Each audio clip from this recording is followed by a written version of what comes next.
देखो ये अब आ रहा है बोर्ड पर। देखो, राष्ट्रपति पर महाभियोग आर्टिकल 61, इम्पीचमेंट इसको बोलते हैं। ठीक है, पहले तो समझो कि महाभियोग का सामान्य सा मतलब है कि राष्ट्रपति की हटाने की प्रक्रिया। महाभियोग आर्टिकल 61 में और कुछ विशेष नहीं है। आपसे कोई पूछे शॉर्टकट में कि महाभियोग क्या होता है, तो फिर उसको शॉर्टकट में बताइए कि पार्लियामेंट के थ्रू या संसद के द्वारा राष्ट्रपति की जो हटाने की प्रक्रिया है उसी को भारतीय संविधान के आर्टिकल 61 के तहत महाभियोग के नाम से जाना गया। तो संविधान में अगर बात करें तो केवल राष्ट्रपति को हटाने के लिए ही महाभियोग की प्रयोग किया गया है। ठीक है, आगे एक अधिनियम आप पढ़ेंगे हाईकोर्ट और सुप्रीम कोर्ट से संबंधित है, जो 1968 में पार्लियामेंट से थ्रू बना है कि हाईकोर्ट और सुप्रीम कोर्ट के न्यायाधीशों को कैसे हटाया जाएगा। ठीक है, तो वो संविधान में वर्णित नहीं है। संविधान में ये वर्णित है कि उनको पार्लियामेंट हटाएगा, लेकिन उसका प्रोसीजर क्या होगा हाईकोर्ट और सुप्रीम कोर्ट के न्यायाधीशों के लिए, तो इसके लिए अलग से 1968 में कानून बना है। उस कानून में लिखा है कि वो लोग महाभियोग से हटाए जाएंगे। संविधान में सिर्फ महाभियोग की चर्चा राष्ट्रपति के लिए की गई है आर्टिकल 61 में, हाईकोर्ट और सुप्रीम कोर्ट के न्यायाधीशों के लिए नहीं की गई है। ठीक है, वो अब हाईकोर्ट और सुप्रीम कोर्ट में देखेंगे कि उनके लिए क्या प्रक्रिया है, और जो प्रक्रिया हाईकोर्ट और सुप्रीम कोर्ट के तमाम न्यायाधीशों के लिए है वही सेम प्रक्रिया है सीएजी को हटाने के लिए, भारत के जो नियंत्रक है वो महालेखा परीक्षक होते हैं उनको हटाने के लिए, और साथ ही साथ भारत के जो मुख्य चुनाव आयुक्त हैं उनको भी हटाने के लिए। तो इन चार लोगों का एक समान है।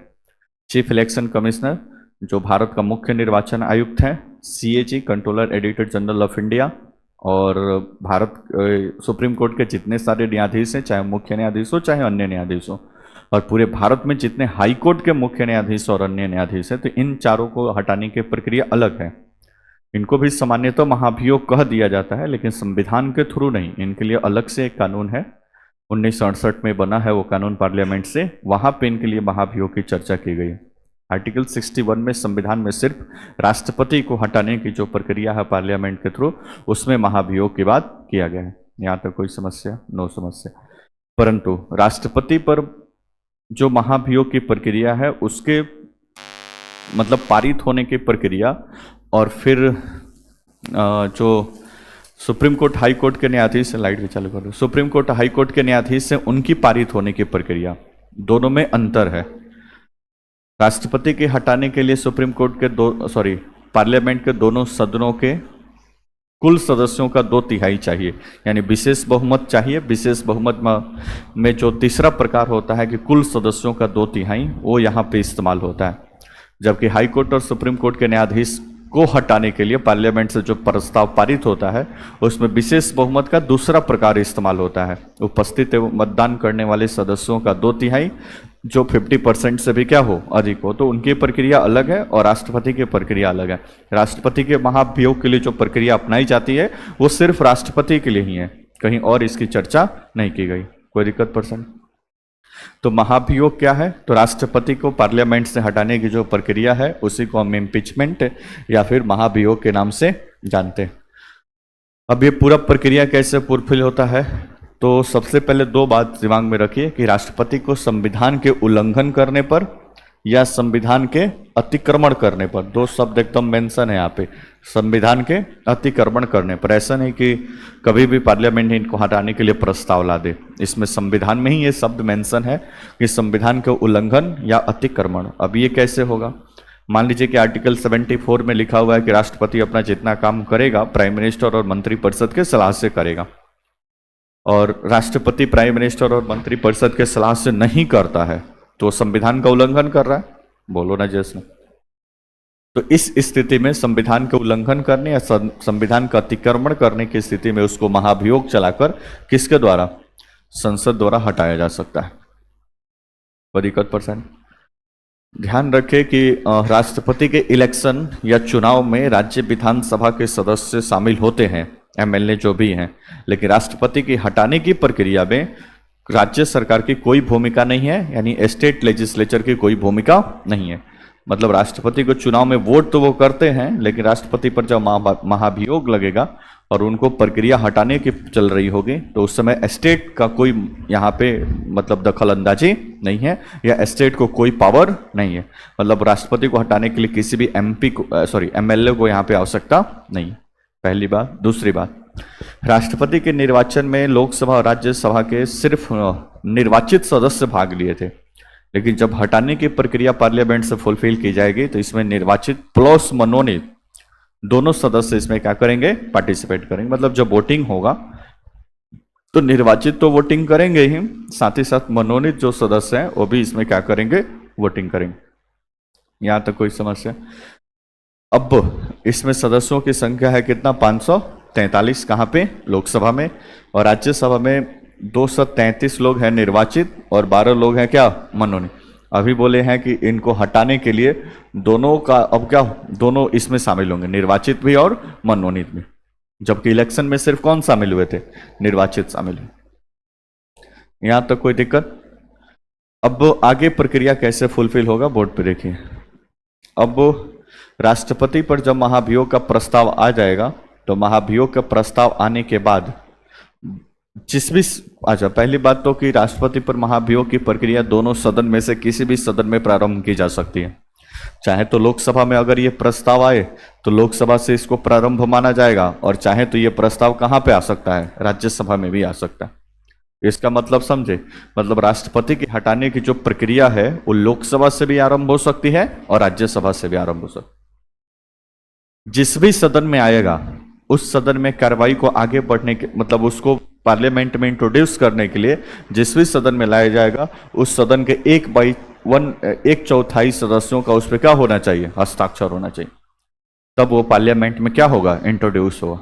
ऐसे नहीं कि रात को सपने में किसी एक सांसद को दिमाग में आया कि राष्ट्रपति को हटाना है और राष्ट्रपति पर महाभियोग की प्रक्रिया आरंभ हो गई, ऐसी कोई व्यवस्था नहीं।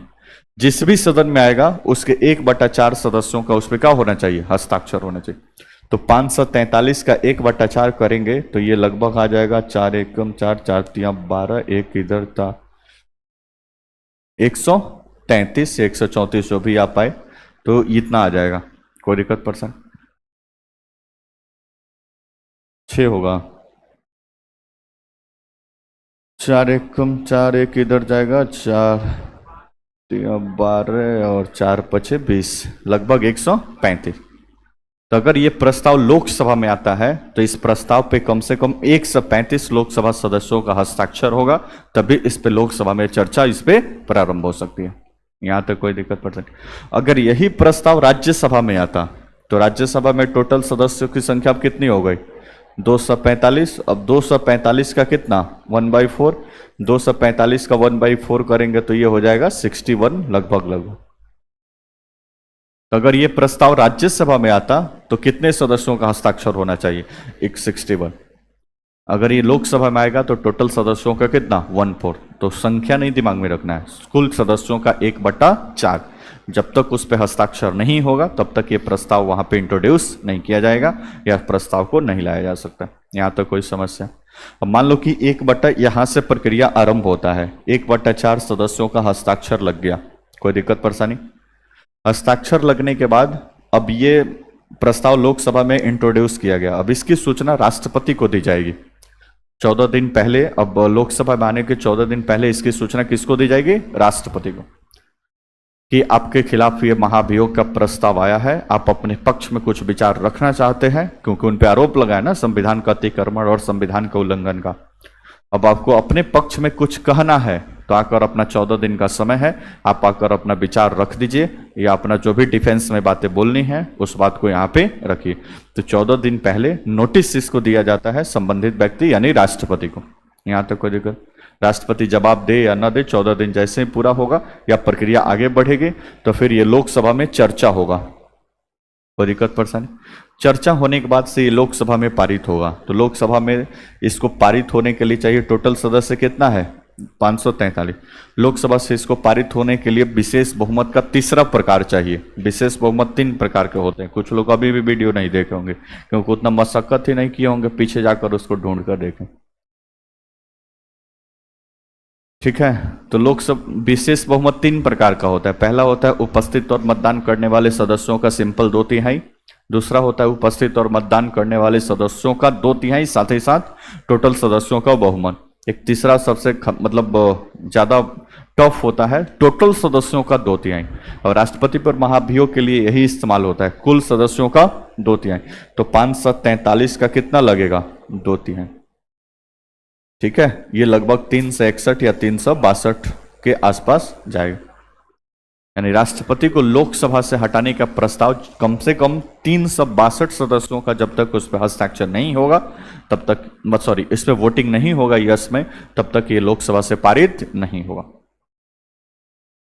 यहां तक कोई दिक्कत? लोकसभा से पारित होने के बाद ये बिल ट्रांसफर होगा कहां पे? राज्यसभा में। कोई दिक्कत? अब राज्यसभा में जाने के बाद अब ऐसा नहीं होगा कि फिर 1/4 की आवश्यकता होगी, ये प्रक्रिया फुलफिल नहीं होगा। ये पहली दफा ही होगा जो जिस हाउस में रखा जाएगा। जैसे ही ये राज्यसभा में जाएगा, राज्यसभा इसकी जांच करेगी, सांसदों की एक टीम बनेगी जिसको जांच समिति कहते हैं पार्लियामेंट के साइड से। वो जांच समिति इसकी जांच पड़ताल करेगी कि राष्ट्रपति के ऊपर जो आरोप लगा है वो सही है कि गलत है।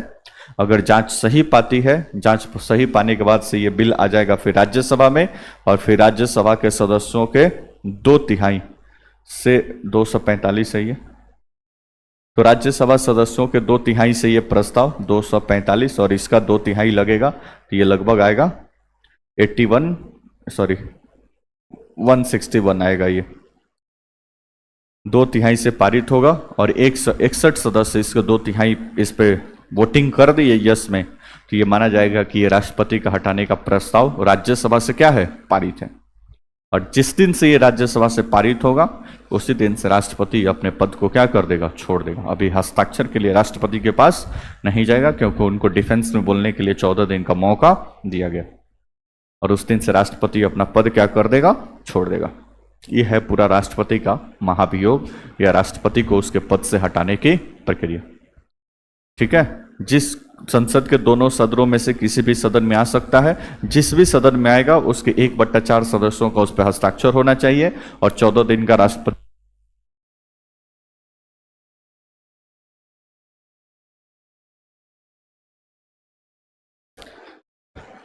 ठीक है, तो राष्ट्रपति को 14 दिन का नोटिस दिलाएगा अपने पक्ष रखने के लिए। यहां तक कोई दिक्कत? फिर ये लोकसभा में पारित होने के लिए रखा जाएगा। लोकसभा से ये 2/3 से पारित हो जाता है। ठीक है, तो फिर ये जाएगा कहां पे? राज्यसभा में। राज्यसभा में एक जांच समिति बनेगी, सामान्यतः सभापति या फिर संसद के द्वारा इसको बनाया जाता है। जांच समिति इन आरोपों की जांच पड़ताल करेगी। आरोप अगर सही है तो फिर यह प्रक्रिया इसको पारित होने के लिए राज्यसभा में रखा जाएगा। राज्यसभा भी 2/3 बहुमत से इसको पारित कर देती है, तो राष्ट्रपति उसी दिन से अपना पद क्या कर देगा? छोड़ देगा। भारत के अभी तक किसी भी राष्ट्रपति के ऊपर न तो महाभियोग लगाया गया है और न कभी महाभियोग चलाए, मतलब फाइनल वो लगा ही नहीं गया, तो फाइनल कहां से होगा? कोई समस्या? डैश देके इतना बात लिखिए फटाफट। 2-3 लाइन लिख लिए थे ना, पैराग्राफ चेंज करके लिख रहे थे। क्या लिखे थे? राष्ट्रपति संविधान के उल्लंघन या अतिक्रमण करने पर उसे महाभियोग चलाकर हटाया जा सकता है। यहीं तक ना? महाभियोग की प्रक्रिया संसद के किसी भी सदन से प्रारंभ की जा सकती है। पूर्ण विराम। इन आरोपों पर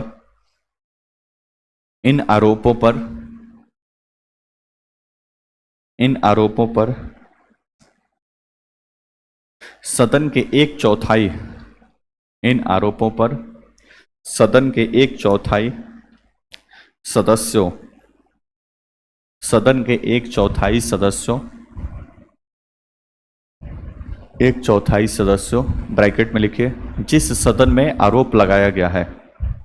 1/4 सदस्यों ब्रैकेट में जिस सदन में आरोप लगाया गया है। जिस सदन में आरोप लगाया गया है,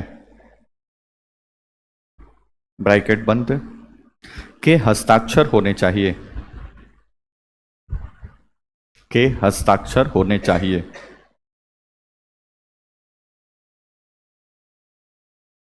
हस्ताक्षर होने चाहिए और राष्ट्रपति को 14 दिन का नोटिस देना चाहिए। सामान्य तो लोकसभा स्पीकर इसको देता है, राष्ट्रपति को 14 दिन का नोटिस देना चाहिए।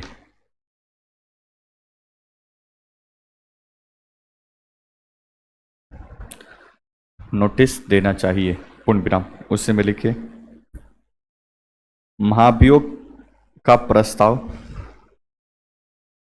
महाभियोग का प्रस्ताव कुल सदस्यों के, महाभियोग का प्रस्ताव कुल सदस्यों के, कुल सदस्यों के 2/3 बहुमत से, 2/3, 2/3 बहुमत से, 2/3 बहुमत से पारित होने के पश्चात, 2/3 बहुमत से पारित होने के पश्चात, पारित होने के पश्चात यह दूसरे सदन में भेजा जाता है। एक सदन से पारित हो गया तो दूसरे सदन में जाए, पारित होने के पश्चात इसे दूसरे सदन में भेजा जाता है।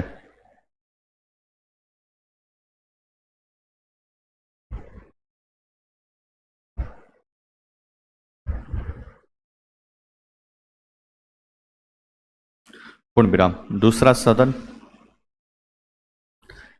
दूसरा सदन इन आरोपों की जांच करता है, दूसरा सदन इन आरोपों की जांच कर, इन आरोपों की जांच कर, जांच कर यदि सही पाता है तो, इन आरोपों की जांच कर यदि सही पाता है तो, सही पाता है तो नहीं, यदि सही पाता है और आरोपों की जांच कर यदि सही पाता है और 2/3 बहुमत से पारित कर देता है, और 2/3 बहुमत से पारित कर देता है, 2/3 बहुमत से पारित कर देता है, तो राष्ट्रपति को, तो राष्ट्रपति को विधेयक पारित होने की तिथि से, तो राष्ट्रपति को विधेयक पारित होने की तिथि से अपने पद से हटना पड़ेगा। विधेयक पारित होने की तिथि से अपने पद से हटना पड़ेगा।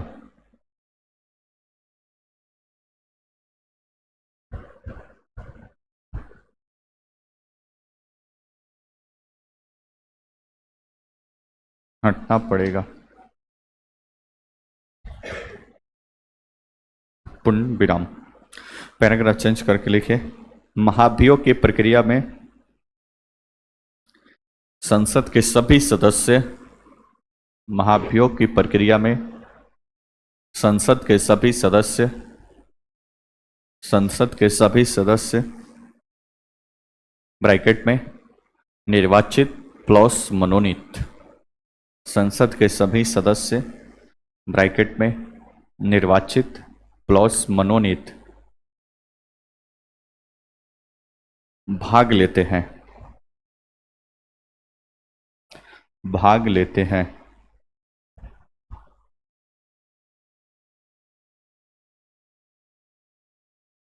पूर्ण विराम। उसी में एक लाइन और लिख, वर्तमान तक किसी भी राष्ट्रपति पर महाभियोग नहीं चलाया गया है, वर्तमान तक किसी भी राष्ट्रपति पर महाभियोग नहीं चलाया गया है।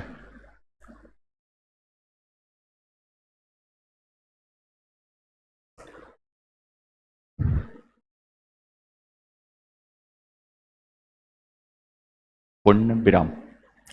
नोट नंबर 1, नोट नंबर 1 3 बार लिखिए।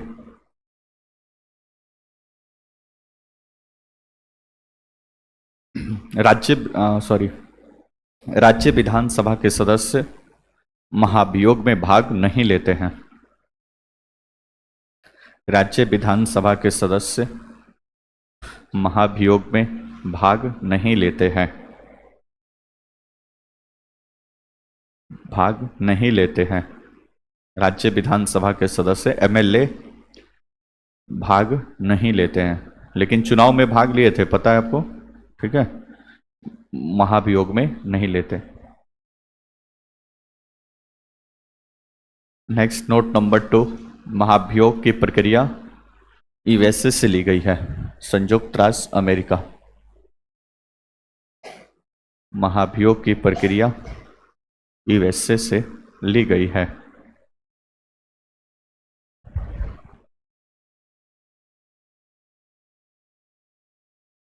यूएसए से ली गई है। नोट नंबर 3, अनुच्छेद 62 क्लॉज 2। अनुच्छेद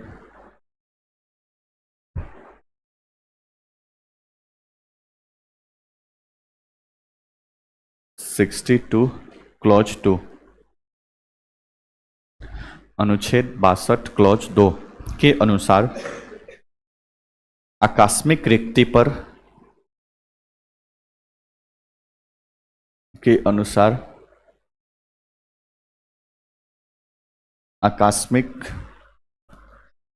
रिक्ति मतलब आकस्मिक रिक्ति पर 6 माह के अंदर चुनाव होगा। आकस्मिक रिक्ति पर 6 माह के अंदर चुनाव होगा।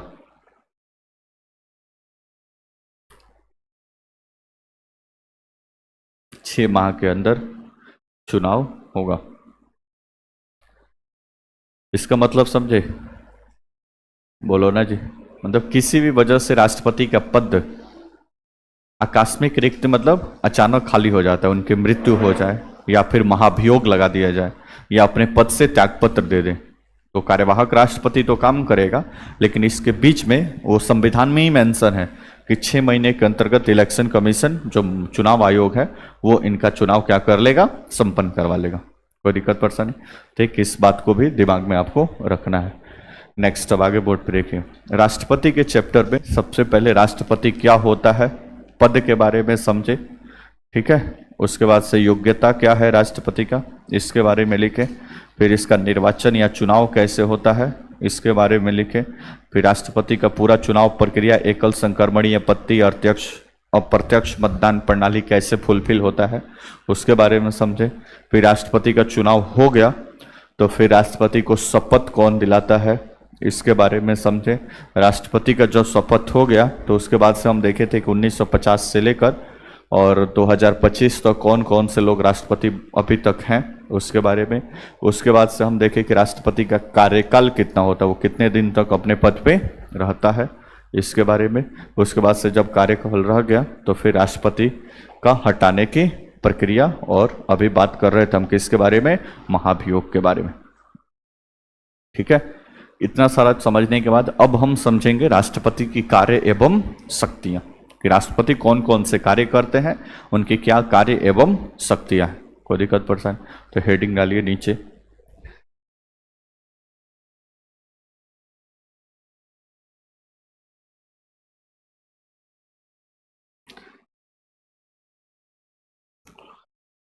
राष्ट्रपति की कार्य एवं शक्तियां।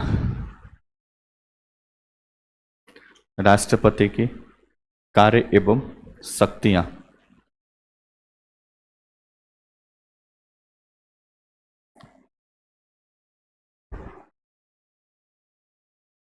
विधायी एवं कार्यकारी शक्तियां। लिखिए डैश देकर। राष्ट्रपति को निम्नलिखित शक्तियां प्राप्त हैं। राष्ट्रपति को निम्नलिखित शक्तियां प्राप्त है। प्राप्त है। पहला पहला लिखिए कार्यकारी या प्रशासनिक शक्ति।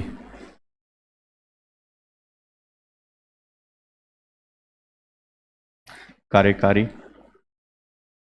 या प्रशासनिक शक्ति, दूसरा विधायी शक्ति, तीसरा न्यायिक शक्ति, तीसरा न्यायिक शक्ति,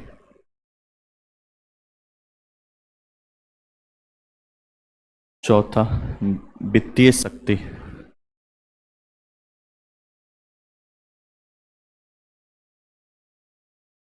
पांचवा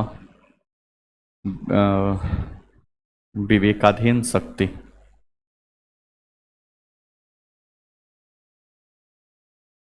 विवेकाधीन शक्ति,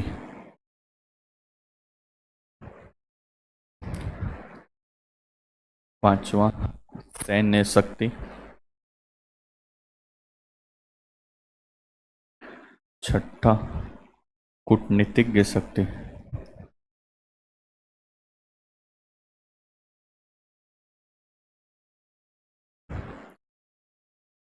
पांच हो गया था ना।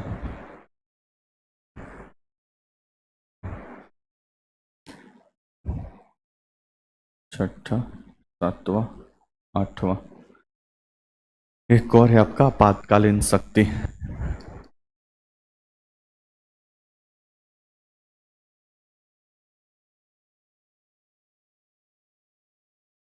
लिखिए, ये राष्ट्रपति की मुख्यतः 8 प्रकार की शक्तियां प्राप्त हैं और एकदम इसको कंठस्थ याद कर जाना है।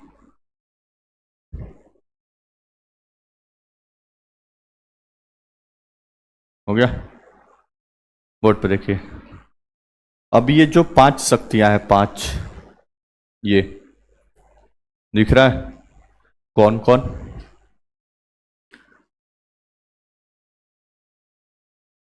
पहले तो कार्यपालिका, विधायिका, न्यायपालिका समझते हैं। तो 3 प्रकार की ये शक्तियां हैं। कार्यकारी मतलब कार्यपालिका से संबंधित, तो उसी को प्रशासनिक शक्ति बोलते हैं। उसके बाद से विधायी शक्ति, उसके बाद से न्यायिक शक्ति। तो कार्यपालिका से संबंधित जितना काम कार्यकारी शक्ति, विधायिका से संबंधित जितना काम विधायी शक्ति, न्यायपालिका से जितना काम वो सब क्या है? न्यायिक शक्ति।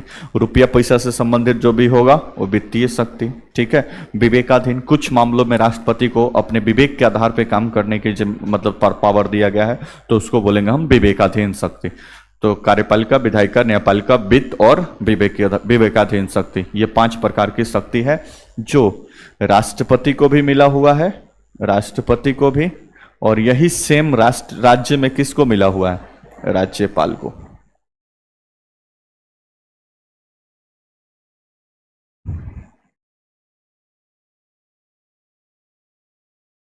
तो राज्यपाल को कोई दिक्कत परेशानी? मतलब राज्य में अब स्टेट का गवर्नर पढ़ेंगे राज्यपाल, तो यहाँ पे ये 5 शक्ति वहां पे भी पढ़ेंगे, कार्यकारी, विधायी, न्यायिक, वित्तीय और विवेकाधीन शक्ति। यहाँ तक कोई समस्या? ठीक है। लेकिन ये जो 3 शक्तियां दी हुई है, ये वाला, ये तीनों पूरी तरह से सिर्फ और सिर्फ किसको प्राप्त है? राष्ट्रपति को। ये राज्यपाल को प्राप्त नहीं है। ठीक है। सैन्य शक्ति, जैसे भारतीय सेना के सर्वोच्च कमांडर कौन होता है? राष्ट्रपति होता है। ठीक है। इस अधिकार का इस्तेमाल करते हुए थल सेना, जल सेना और वायु सेना के अध्यक्षों की क्या करता है? नियुक्ति करता है। तो सैन्य कमांडर, सर्वोच्च सैन्य कमांडर भारत का कौन है? राष्ट्रपति। तो सैन्य शक्ति है। उसे कुछ कूटनीतिज्ञ शक्ति, जितने सारे डिप्लोमेट भारत से बाहर काम करते हैं, उनकी भी नियुक्ति किसके द्वारा की जाती है? राष्ट्रपति के द्वारा की जाती है। ठीक है। उसके बाद से आपातकालीन शक्ति, देश में आपातकाल लगाने की भी पावर किसको मिला हुआ है? राष्ट्रपति को। किसी स्टेट के गवर्नर को ऐसा कोई पावर नहीं मिला हुआ। यहाँ तो कोई समस्या? और जितना बात यहाँ पे पढ़ेंगे, ये वाला 5 बात, ये 5 बात पूरी तरह से राज्यपाल पे भी अप्लाई होगा। जैसे मान लीजिए कि सेंटर में पढ़े कि सेंट्रल गवर्नमेंट में पढ़े कि केंद्र सरकार राष्ट्रपति की कार्यकारी शक्ति, कि राष्ट्रपति प्राइम मिनिस्टर और मंत्री परिषद के सभी सदस्यों की नियुक्ति करता है, कोई दिक्कत? तो वही राज्यपाल में क्या होगा? राज्यपाल राज्य के चीफ मिनिस्टर और मंत्री परिषद की क्या करता है? नियुक्ति करता है। बोलो ना जी, उसने बात समझ में आ गया? वैसे ही पढ़े, मान लो कि इसकी विधायी शक्ति, कि राष्ट्रपति पार्लियामेंट या संसद का एक अभिन्न हिस्सा है, तो वहां पे पढ़ेंगे क्या? विधानसभा। राज्यपाल विधानसभा का एक अभिन्न हिस्सा है। यहाँ पे विधायी शक्ति में पढ़ेंगे कि पार्लियामेंट से जो भी बिल पारित होता है वो राष्ट्रपति हस्ताक्षर करता है तभी कानून बनता है। तो फिर स्टेट में हम क्या पढ़ेंगे कि विधानसभा से जो विधानमंडल से जो भी बिल पारित होता है राज्यपाल का हस्ताक्षर लगता है तभी वो कानून बनता है। तो ये पांचों सेम है, जो राष्ट्रपति के लिए है वही आपका क्या है, राज्यपाल के लिए। राष्ट्रपति केंद्र सरकार में और राज्यपाल राज्य सरकार। यहां तक कोई दिक्कत? लेकिन ये तीन जो शक्तियां दी हुई हैं ये पूरी तरह से कंप्लीट किसके लिए है, राष्ट्रपति के लिए। यहां तो कोई समस्या बोलो ना जैसो। अब आगे समझिए। अब ये जितनी शक्ति के बारे में पढ़ेंगे, ये राष्ट्रपति की विधायी शक्ति, कार्यकारी शक्ति, जो भी, उसके लिए कंडीशन अब पढ़ेंगे तो इसमें बहुत सारा चीज कि राष्ट्रपति ये करता है, राष्ट्रपति वो करता है, लेकिन इसकी एक्चुअल संवैधानिक स्थिति क्या है उसको पहले समझे।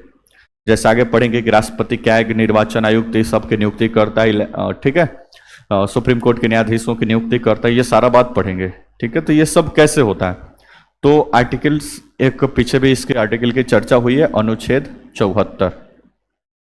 कोई दिक्कत परेशानी बोलो ना जैसो। अच्छा, ये केंद्र सरकार के लिए आर्टिकल है, इसको स्टेट में पहुंचाना है। स्टेट में ये आर्टिकल क्या मतलब, इसमें लिखा हुआ है कि राष्ट्रपति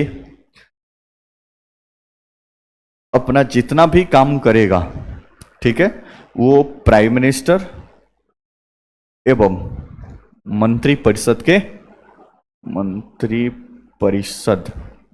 के सलाह से करेगा। कोई दिक्कत परेशानी? एक आर्टिकल 53, अब आप अभी तो लिखे नहीं हैं, इसको आगे हम लिखेंगे अनुच्छेद 53। अनुच्छेद 52 में क्या लिखे थे, भारत का एक राष्ट्रपति होगा, लिखे थे ना। अनुच्छेद 53 में लिखा हुआ है कि राष्ट्रपति अपना समस्त कार्य स्वयं या अपने अधीनस्थ अधिकारियों के माध्यम से संपन्न करेगा। क्या लिखा है भाई, राष्ट्रपति अपना कार्य, ये अनुच्छेद 53 में लिखा हुआ है, राष्ट्रपति अपना कार्य स्वयं या फिर अपने अधीनस्थ अधिकारियों के माध्यम से करेगा। जबकि आर्टिकल 74 में लिखा क्या है कि राष्ट्रपति अपना जितना भी काम करेगा प्राइम मिनिस्टर और मंत्रिपरिषद के सलाह से कर। दोनों में कंट्राडिक्शन दिख रहा है। एक उसमें लिखा हुआ कि स्वयं और अपने अधीनस्थ अधिकारियों के माध्यम से, तो आर्टिकल 74 से ज्यादा ब्रॉड है कौन, आर्टिकल 53, कि उसमें लिखा है कुछ मामलों में स्वयं, जिसमें विवेकाधीन की शक्ति है, बोलो ना जैस नो, और फिर अपने अधीनस्थ अधिकारियों, मतलब ये सब लोग उसमें क्या हो जाएंगे, शामिल। बीपीएससी में एक बार सवाल पूछा कि राष्ट्रपति अपना काम करता है, और ऑप्शन में वो दिया था स्वयं और अपने अधीनस्थ अधिकारियों की सहायता से और मंत्रिपरिषद की सहायता से, और दो ऑप्शन, तो उसमें टिक किया था कौन, स्वयं और अपने अधीनस्थ अधिकारियों के मतलब सलाह से क्या करता है, काम करता है, बोलो ना जी उसमें। लेकिन आर्टिकल 74 दिमाग में रखना है कि राष्ट्रपति अपना जितना भी काम करता है वो प्राइम मिनिस्टर और मंत्रिपरिषद के सलाह से काम करता है। अब यही बात स्टेट के लिए फॉलो होगा, राज्य के लिए। तो राज्य में पहुंचने के लिए इसमें इस आर्टिकल में हम ऐड करेंगे 89। कितना भाई, 89। 89 जोड़ेंगे तो कितना होगा, 163। 163 अनुच्छेद में यह बात लिखा हुआ है कि राज्यपाल अपना जितना भी काम करेगा चीफ मिनिस्टर और मंत्रिपरिषद के सलाह से करे।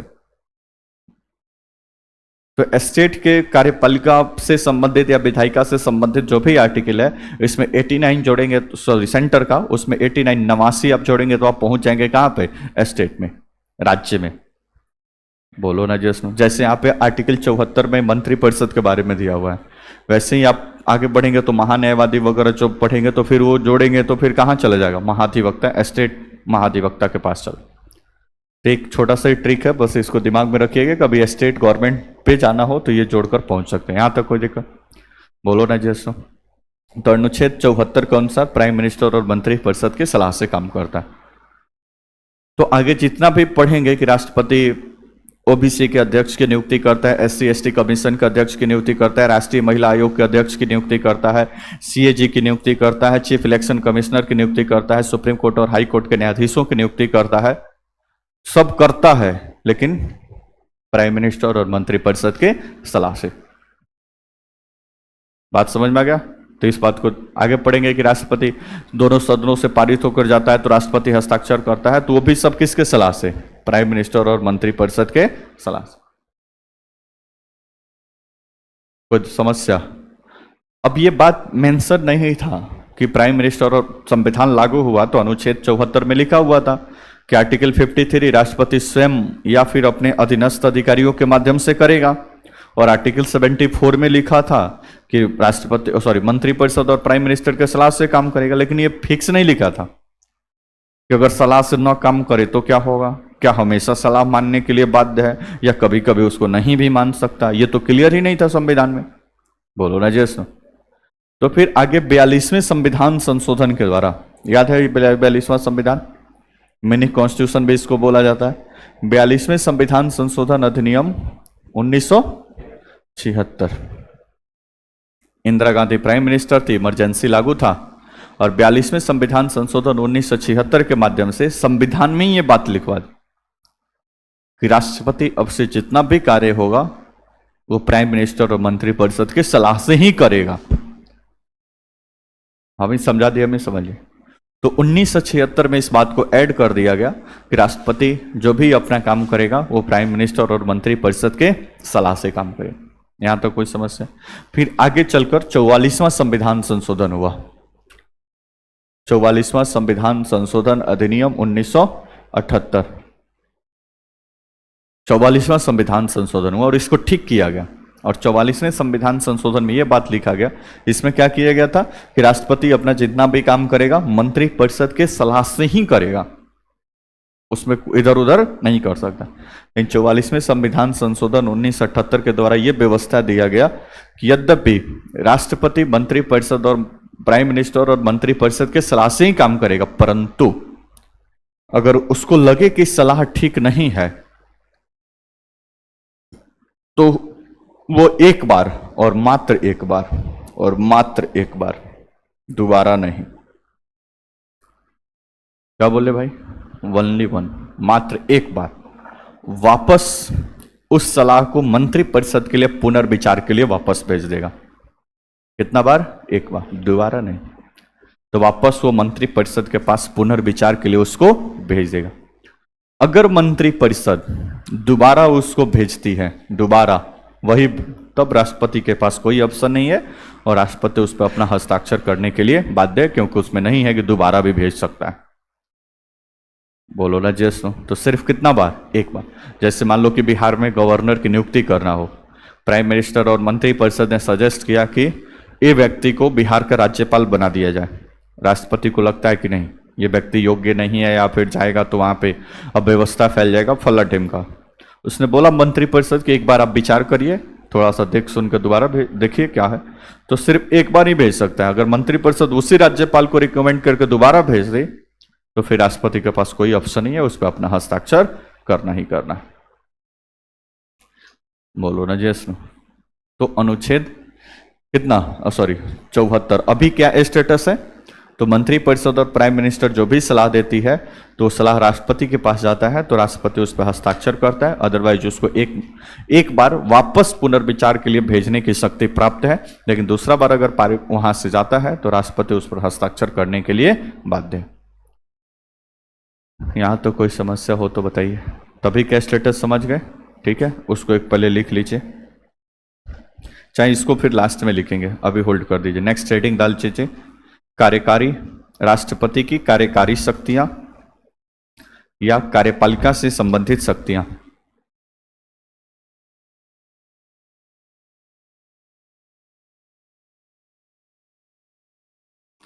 कार्यकारी शक्तियां या कार्यपालिका से संबंधित शक्तियां।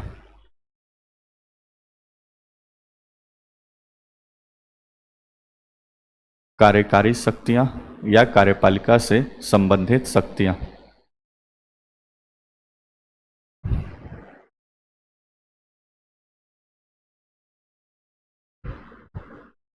डैश या प्रशासनिक शक्ति भी इसको बोलते हैं। पूरा बात क्या है? एक समान है। बोर्ड पर देखो, कार्यपालिका मतलब, कार्यकारी शक्ति मतलब कार्यपालिका से संबंधित जितना काम होगा वो सब इसमें शामिल हो जाएगा। ठीक है, दो बातें मुख्यतः इसमें पकड़ के रखना है कि दो काम कौन होगा। एक, जितनी सारी नियुक्तियां होगी या हटाने का काम होगा वो सब कार्यकारी शक्ति में आ जाएगा। चाहे हाई कोर्ट के न्यायाधीशों की नियुक्ति हो, कैग की नियुक्ति हो, चीफ इलेक्शन कमिश्नर की नियुक्ति हो, ओबीसी अध्यक्ष, राष्ट्रीय महिला आयोग, किसी भी लोगों की नियुक्ति का प्रोसेस हो, कहाँ पर? केंद्रीय लेवल पे, केंद्र सरकार के लेवल पे। तो ये सारा का सारा काम कार्यपालिका शक्ति के अंतर्गत आता है और ये सारा काम कौन करता है? राष्ट्रपति। अब बोले तो कौन? प्राइम मिनिस्टर और मंत्रिपरिषद, दोनों के सलाह से होगा ना। बोलो राजेश नो, कोई समस्या? जितने सारे लोगों का केंद्रीय संस्थाओं का जितना सारा गठन है, जैसे इलेक्शन कमीशन, सीएजी, उनके गठन और उनके संबंधित पदाधिकारियों की सारा नियुक्ति राष्ट्रपति की कार्यकारी और प्रशासनिक शक्तियों में शामिल किया जाता है। ठीक है, सामने बोर्ड पे दिख रहा है? नहीं दिख रहा है, कोई दिक्कत नहीं। इसको और हम साफ सुथरा खींच कर और तब भेजेंगे, आप टेंशन मत लीजिए। एकदम हूबहू कॉपी में नोट्स लिखा हुआ है, इसको जाके घर पे नोट कर लेना। ठीक है, चलिए इसमें से पढ़ रहे हैं, सुनिए और समझिए। सबसे पहला इसका कार्यकारी शक्ति है भारत टेलीग्राम पे जाएगा, इसको लिख लेना। भारत सरकार के सभी शासन संबंधी कार्य राष्ट्रपति के नाम से किए जाते हैं। भारत सरकार का जितना भी काम होगा वो सब अब किसके नाम से होगा? अब नहीं, संविधान जब से लागू है तभी व्यवस्था है। किसके नाम से होता है? राष्ट्रपति के नाम। कोई समस्या? सरकार कोई नियम, कानून, लॉ कुछ भी लाए, किसी को नियुक्ति करे, किसी का कुछ भी करे, उस पर सब पे हस्ताक्षर किसका होगा? राष्ट्रपति। हालांकि वो सलाह सब प्राइम मिनिस्टर और मंत्रिपरिषद देगा, लेकिन उन सभी पे अंतिम हस्ताक्षर किसका होगा? राष्ट्रपति। प्राइम मिनिस्टर हमारे किसी दूसरे देश में विजिट करने जाते हैं और वहां पे कोई भी संधि समझौता होता है तो उस पे सारे पे सिग्नेचर किसका होगा? राष्ट्रपति। कोई भी बिल पारित होता है पार्लियामेंट से, कानून बनने के लिए लास्ट में हस्ताक्षर किसका होगा? राष्ट्रपति। किसी स्टेट में राज्यपाल की नियुक्ति करना है, सजेशन इधर से गया मंत्रिपरिषद का, लेकिन उस पर नीचे हस्ताक्षर राष्ट्रपति। बात समझे? तो जितनी सारी केंद्र सरकार के काम होते हैं वो सब किसके नाम पे होते हैं? राष्ट्रपति के नाम। तो जस्ट लाइक वैसे ही स्टेट में क्या होगा? राज्य सरकार के सभी काम किसके नाम से होंगे? गवर्नर या राज्यपाल के नाम से होंगे। बोलो ना जिसनो। नेक्स्ट, वह प्रधानमंत्री तथा अन्य मंत्रियों की नियुक्ति करता है तथा ये राष्ट्रपति के प्रसाद पर्यंत पद धारण करते हैं। अब यहां पे एक शब्द आया है, प्रसाद पर्यंत। प्रसाद पर्यंत, प्रसाद पर्यंत का सामान्य सा मतलब होता है कि उसको जब मर्जी तब चाहे हटा दे। नहीं समझे? मतलब प्राइम मिनिस्टर, अब दूसरा बात क्या कहता है भाई? प्राइम मिनिस्टर की नियुक्ति कौन करेगा?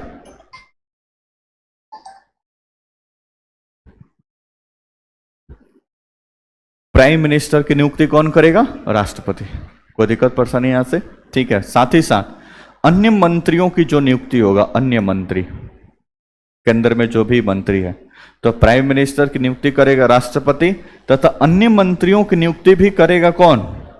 राष्ट्रपति, परंतु किसके सलाह से? प्राइम मिनिस्टर के सलाह से। स्पेशली ये संविधान में मेंशन है कि प्राइम मिनिस्टर की नियुक्ति करेगा कौन? राष्ट्रपति।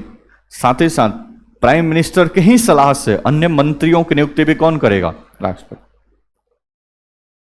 तो प्राइम मिनिस्टर की जो नियुक्ति होती है उस पर भी लास्ट में हस्ताक्षर किसका होगा? राष्ट्रपति का। जो मंत्री, जितने सारे मंत्री काम कर रहे हैं उनका भी नियुक्ति होगा तो उस पर भी हस्ताक्षर किसका होगा? राष्ट्रपति। इनकी नियुक्ति करता है, साथ ही साथ इन लोगों को राष्ट्रपति शपथ भी दिलाता है, प्राइम मिनिस्टर और पूरा मंत्रिपरिषद के लोगों को। अब आप सोच रहे हैं कि सर प्राइम मिनिस्टर की नियुक्ति राष्ट्रपति करता है तो क्या उसको इतना पावर है कि जिसको मर्जी उसको नियुक्त कर देगा? बोलो ना जी। लेकिन संविधान में यही बात लिखा हुआ, आर्टिकल ये वाला, मतलब कि कार्यपालिका शक्ति में आर्टिकल 75 में ये बात पूरी तरह से मेंशन है कि प्राइम मिनिस्टर की नियुक्ति कौन करेगा?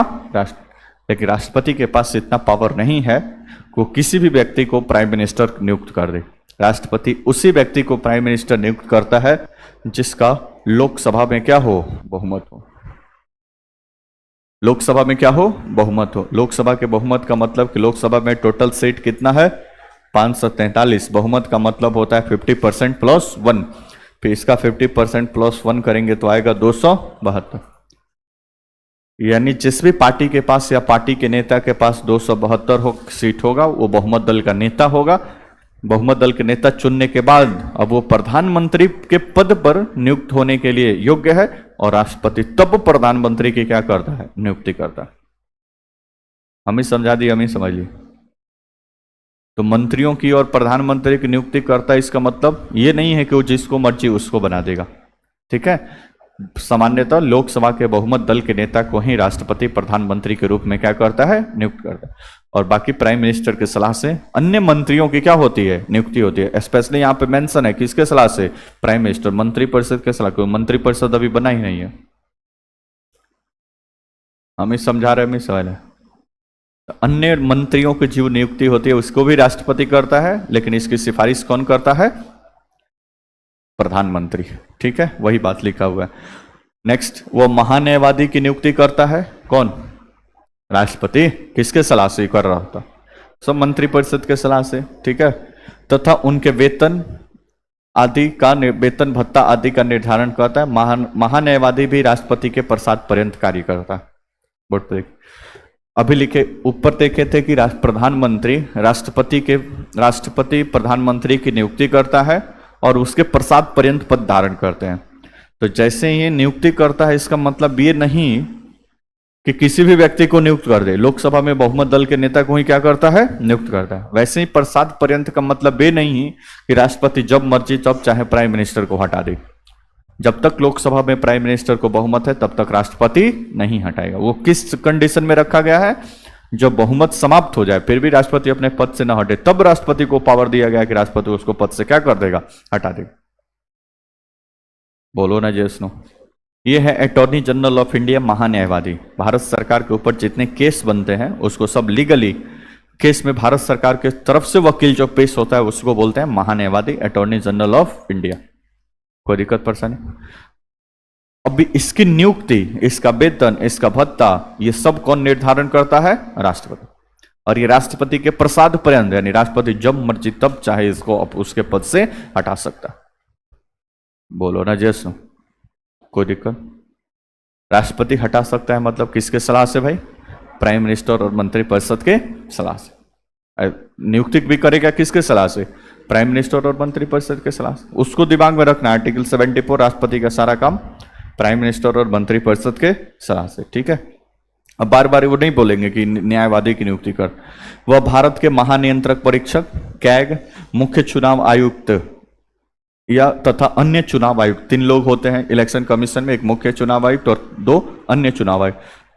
संघ लोक सेवा आयोग के अध्यक्ष और अन्य सदस्य, लगभग 10-11 सदस्य हैं, उसमें से एक अध्यक्ष, बाकी अन्य सदस्य, उनकी भी नियुक्ति।